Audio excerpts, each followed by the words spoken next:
So I've written a song for flying these days. There's a guy flying out on business, spilling coffee on his tie. Honeymoon couple catching up on sleep on their way back from Kauai. Flying these days is a definite drag, but on one thing you can agree. Everybody hates the baby screaming in 24C.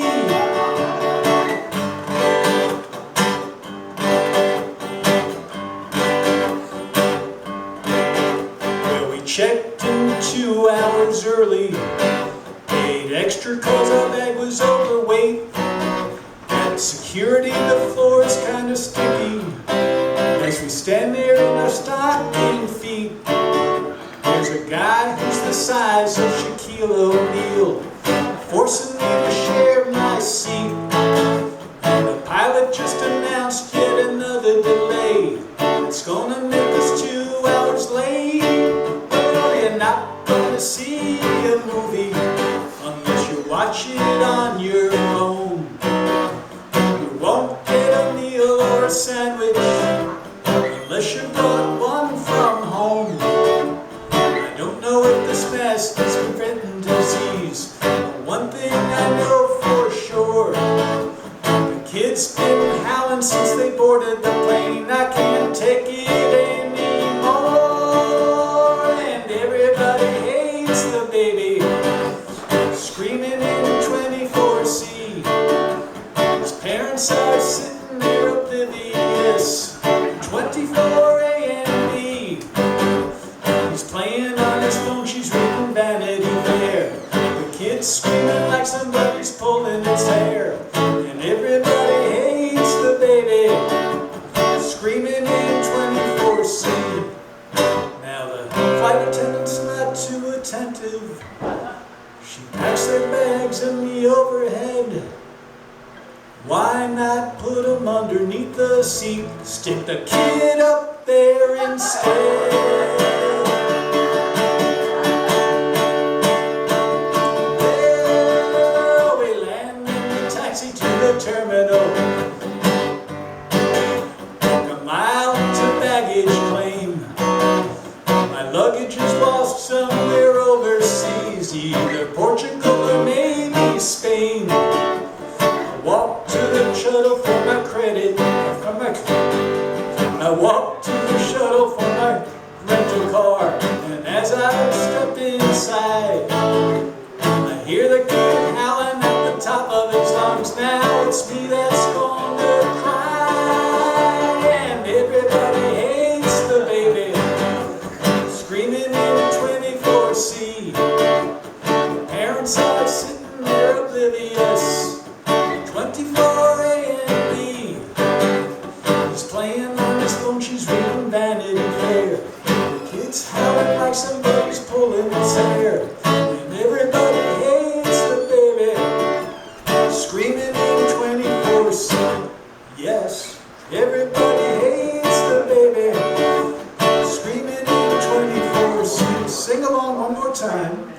Everybody hates the baby screaming in 24C.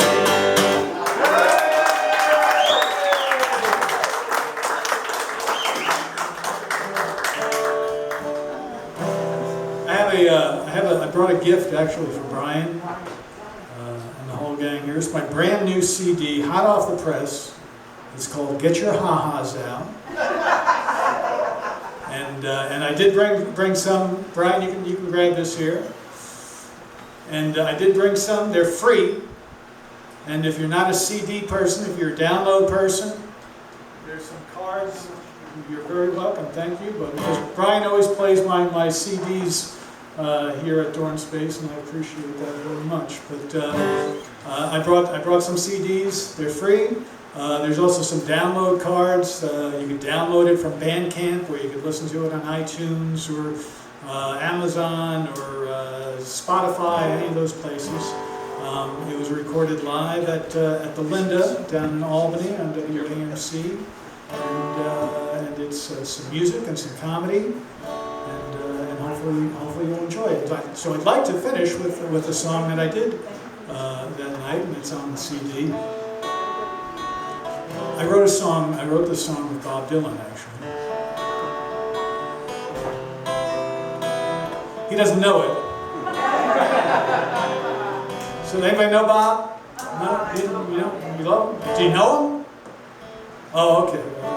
I was going to say, if you did, not much better than me, but I was going to say, if you did know him, by all means, let him know that Drew Jacobs wrote a song.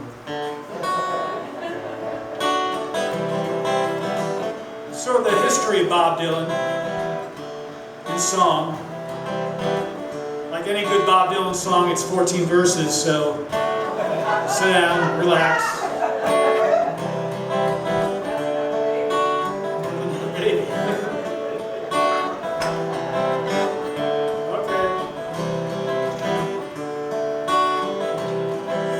Early in 1962, Bob Dylan came on the scene.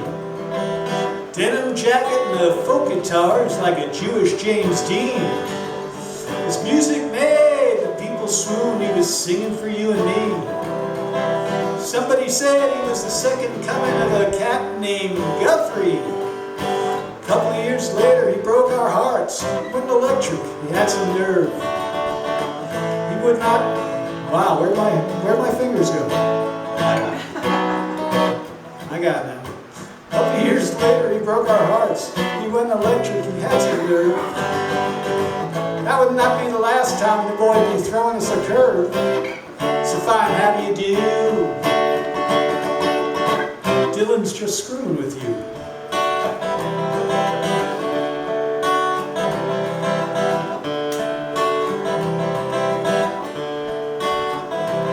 Well, he said he crashed his motorbike. Said he almost hit a tree. Took a couple of years to get his head together. Then the boy went country, singing like Kermit the Frog. Is that really so surprising? He went and changed all his songs around so no one would recognize him. Next thing you know, he was born again. Everyone was shocked. That was not the last time. Jesus, he really rocked. We bought those too. Dylan's just screwing with you.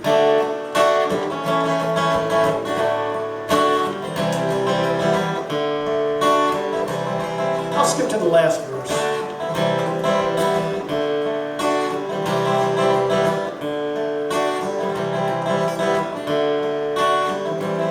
Well, never-ending tours all over the world. You know he's really on a roll. Selling IBM and Victoria's Secret and Chrysler in the Super Bowl. Singing Santa Claus is coming to town. I guess he's still saved. He's got 3 albums of Sinatra songs and Frank's spinning in his grave. A couple years ago, they finally decided to give him the Nobel Prize. You think he'd show up to get it? Was that really such a surprise? He had something better to do. Dylan's just screwing with you.